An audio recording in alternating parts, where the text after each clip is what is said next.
Le Grand Prix de Monaco s'est conclu par une victoire de Sergio Pérez devant Carlos Sainz et Max Verstappen. Si personne ne s'attendait vraiment à une victoire de Checo, tout le monde pensait que Charles Leclerc avait tout ce qu'il fallait pour accrocher la première place. Oui, mais voilà, une météo incertaine et une stratégie douteuse l'ont relégué à la 4e place.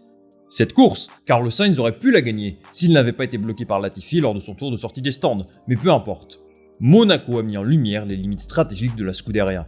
Ça, ce n'est pas moi qui le dis, mais le staff de Ferrari lui-même. À l'heure où je vous parle, il réalise une enquête interne à Maranello pour comprendre ce qui n'a pas fonctionné. C'est un véritable aveu de faiblesse.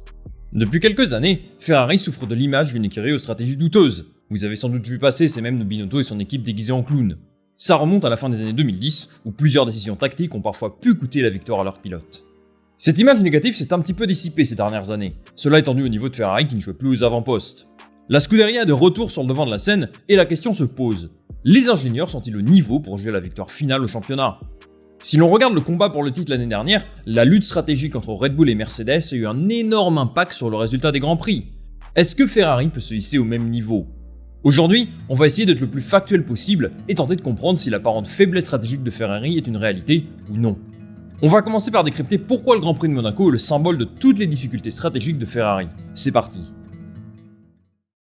À la fin de ce Grand Prix national, Charles Leclerc n'a pas été tendre avec son écurie. Il a ouvertement critiqué le staff de son équipe, déclarant que leur décision était tout simplement très mauvaise et leur organisation bordélique, rien que ça. Bon, on connaît l'histoire de Leclerc avec Monaco, il se met une pression de dingue dès qu'il roule là-bas, d'autant plus que cette saison, il avait toutes les raisons de penser qu'il pouvait gagner. Il a l'une des 2 meilleures voitures du plateau, il a réussi la pole position, ce qui équivaut en temps normal quasiment à une victoire, il la tenait au bout des gants. Mais cette magnifique pole position s'est convertie en une horrible 4e place, sans doute la place qui lui fait le plus mal. Et malheureusement, c'est dû à la stratégie de Ferrari. Déjà, partons d'un principe fondamental. Quand tu as tes 2 pilotes en première et 2e position à Monaco, indépendamment des conditions climatiques, il faut vraiment rater sa course pour ne pas réussir à gagner. D'ailleurs, devinez qui était la dernière équipe à ne pas avoir gagné à Monaco avec ses 2 pilotes en première ligne. Et oui, Ferrari en 2008. Après avoir pris la pole et mené les premiers tours, Leclerc a chuté à la 4e place à cause d'un pit stop en trop. Il est passé des pneus pluie aux pneus intermédiaires alors qu'il aurait pu rester plus longtemps en piste pour passer directement aux pneus slick. Alors le choix de passer en pneus intermédiaires n'était pas un mauvais choix en soi. La preuve, Sergio Pérez a réussi à prendre la tête de la course en utilisant cette stratégie. Le problème, c'est le timing. Soyons clairs, dans une course comme celle-ci, c'est très difficile de trouver le bon moment pour passer des pneus pluie aux pneus intermédiaires. Le risque peut être très élevé quand tu joues la victoire. En revanche, un pilote comme Gasly, qui était de toute façon hors des points, n'a rien à perdre à tenter le pari. Dans le cas de Ferrari, ce qui est problématique, c'est le manque de communication entre les pilotes et le staff. Carlos Sainz avait la meilleure stratégie.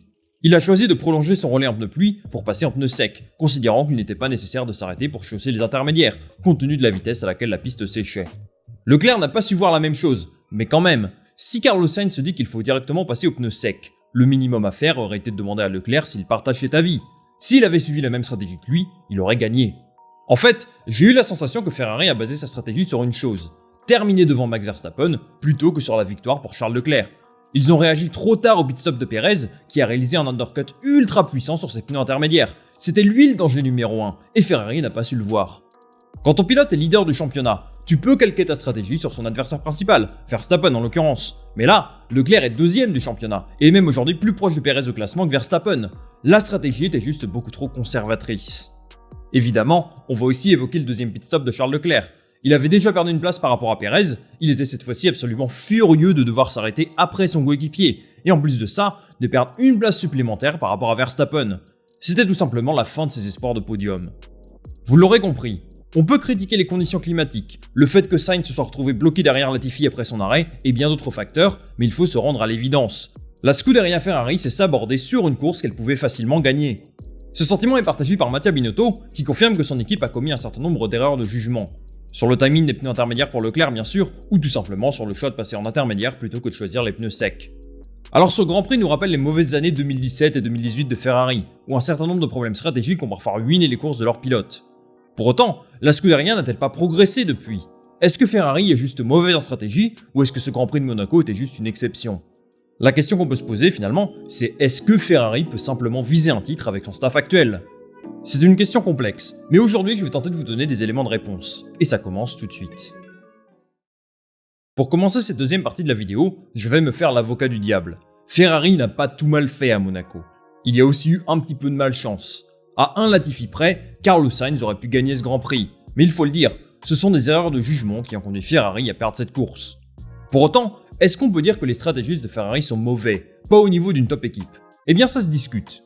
Déjà, il faut dire que tout va très vite en F1. En début d'année, lorsque Leclerc remportait facilement le Grand Prix d'Australie, il n'y avait que très peu de critiques sur les stratégies de Ferrari. Quelques Grands Prix plus tard, cette image d'équipe solide, capable de jouer des coups stratégiques, semble avoir éclaté en 1000 morceaux. Monaco est l'un des circuits où la stratégie est la plus mise en avant, tout simplement parce qu'il n'y a quasiment aucune opportunité de dépassement en piste. Undercut, overcut et changement de pneumatique sont les seuls moyens d'espérer gagner des positions. Évidemment, dans ce genre de situation, le staff de Ferrari semble vraiment mauvais. Mais je vais vous présenter des arguments qui laissent penser qu'il y a de quoi espérer des jours meilleurs pour la Scuderia. La monoplace est à nouveau capable de gagner des courses, ça, c'est aujourd'hui une certitude. Avec la Red Bull, elle fait partie des 2 meilleures voitures du plateau, capables de gagner sur différentes configurations de circuit. La voiture a énormément progressé sous la houlette de Mattia Binotto, qui a assuré une restructuration complète de l'écurie. D'un point de vue technique, les tâches sont aujourd'hui beaucoup mieux réparties et c'est ce qui permet à Ferrari de se battre sur le devant de la scène. D'un point de vue structurel aussi, Ferrari s'est renforcé. Ils ont restructuré leur équipe technique à Maranello en 4 départements distincts, châssis, unité de puissance, course et logistique, afin d'assurer une communication efficace pendant les courses. Binotto a beaucoup moins d'impact sur le sportif, qu'il laisse surtout à son bras droit Laurent Mekies, directeur de course de Ferrari. Ce changement structurel a eu un impact considérable sur les décisions en piste, et je vais vous surprendre, mais je pense que la Scuderia commet beaucoup moins d'erreurs qu'auparavant. Évidemment, quand tu t'appelles Ferrari et que tu roules en F1, tu es beaucoup plus sous le feu des projecteurs. Les erreurs commises vont être amplifiées. Mais les amis, souvenez-vous où était Ferrari il y a quelques années. En 2020, c'était quasiment Vettel qui dictait la stratégie à ses ingénieurs. Ils ont indéniablement progressé de ce côté-là, et ils reviennent de très loin. Sur le papier donc, Ferrari a fait beaucoup de progrès, mais pour autant, je pense qu'on voit encore beaucoup trop de limites en piste. Ce que j'aimerais mettre en avant, c'est la relative inexpérience de la Scuderia Ferrari. Je vais vous expliquer pourquoi ils sont peut-être encore un cran en dessous de Red Bull. Mattia Binotto est arrivé à la tête de la Scuderia en 2019, il y a 4 saisons donc. 4 saisons, ça peut sembler long, mais en F1, ce n'est pas tant que ça. Ce sport fonctionne toujours par cycle, et dans l'histoire récente de la Formule 1, il a toujours fallu du temps aux écuries pour ambitionner de jouer la victoire. Si l'on prend l'exemple le plus récent, en 2014, il a fallu 4 saisons à Mercedes pour se battre pour le titre. Ils ont profité d'une nouvelle réglementation pour enchaîner 8 titres constructeurs d'affilée, et la performance est majuscule. Avant eux, Red Bull a eu besoin de 5 saisons pour commencer à se battre pour le titre en 2009. Sous la direction d'Adrian Newey, ils ont réussi à développer une voiture compétitive et à gagner 4 titres consécutifs entre 2010 et 2013. Avant les titres de Button et d'Hamilton, il y a eu le cycle Renault, qui a duré un peu moins longtemps, et avant ça, le cycle Ferrari et Michael Schumacher, qui ont dominé la discipline pendant de longues années. Si je vous dis ça, c'est parce qu'on peut faire un parallèle avec ce qu'est en train de construire la Scuderia aujourd'hui. En fait, depuis 2019, Binotto essaie d'appliquer une méthodologie utilisée par ses plus proches concurrents et qui a fonctionné pour eux. En passant de la 6ème place au championnat constructeur à la 3ème la saison dernière, on peut déjà observer que ces stratégies payent. Et même aujourd'hui, ils ont réussi à se hisser dans la lutte pour le titre, la progression est certaine. Maintenant, se battre pour la victoire chaque week-end nécessite une culture et une organisation différentes. Malgré toute l'histoire et tout le prestige de Ferrari, ça reste une expérience relativement nouvelle pour la plupart des cadres de l'équipe. Binotto, ça fait 25 ans qu'il est là, mais c'est seulement sa 4ème saison en charge de la stratégie globale de l'écurie. Sous sa direction, la monoplace a passé un cap, c'est certain, mais aujourd'hui, ce dont a besoin Ferrari, c'est du temps. Binotto essaie de changer une culture de travail qui est en place depuis des décennies, et ça, ça ne se fait pas en un claquement de doigts. À mon sens, ces problèmes stratégiques qu'on a pu observer à Monaco, mais qui sont finalement assez récurrents chez la Scuderia, trouvent leurs origines dans ces changements structurels. Le personnel de Ferrari est sans aucun doute parmi les plus compétents en Formule 1. Au-delà des compétences, l'objectif de Binotto est que chaque personne évolue au bon poste. Beaucoup de cadres de l'écurie ont connu une réaffectation, et en plus de ça, Ferrari a recruté une trentaine de nouveaux ingénieurs depuis qu'il dirige l'équipe. Tous ces changements structurels ont fait passer un cap à Ferrari, mais ils sont aussi à l'origine de tous ces problèmes stratégiques qu'ils ont pu rencontrer. Pour la plupart des cadres de l'équipe, c'est la première fois qu'ils se retrouvent dans une position où ils sont en mesure de remporter un championnat. Alors maintenant, est-ce que Ferrari est capable, avec son staff actuel, de se battre à armes égales avec Red Bull pour le titre ? En termes de stratégie, je donne aujourd'hui un avantage à Red Bull, qui me semble avoir plus d'expérience que Ferrari dans la lutte pour le titre. Pour autant, j'ai confiance en Ferrari pour apprendre de ses erreurs et rebondir. C'est une écurie qui n'hésite pas à changer les choses quand ils commettent des erreurs. A priori, suite à la débâcle de Monaco, ils devraient mettre en place de nouvelles initiatives pour éviter que ce genre de choses se reproduisent. Évidemment, c'est le développement et l'évolution de la monoplace qui permettra de prendre l'avantage dans la lutte pour le titre. Mais ce sont ces petits détails stratégiques qui pourraient faire la différence au final. Ce genre d'erreur commise à Monaco, je trouve ça inacceptable quand tu as une voiture aussi performante. Alors j'attends des progrès de la part de Ferrari, mais il faut garder à l'esprit une chose. C'est seulement la première année de l'ère Binotto où ils sont capables de se battre pour le titre. Patience est le maître mot. Si ce n'est pas pour cette année, il faudra compter sur la Scuderia pour les saisons à venir, elle qui compte s'imposer comme la force principale du plateau. On souhaite à Charles Leclerc et à Carlos Sainz de connaître le même palmarès que leurs glorieux prédécesseurs. Les amis, c'est la fin de cette vidéo, merci beaucoup de l'avoir regardé. Dites-moi en commentaire ce que vous pensez des stratégies de Ferrari, et moi je lirai ça avec attention.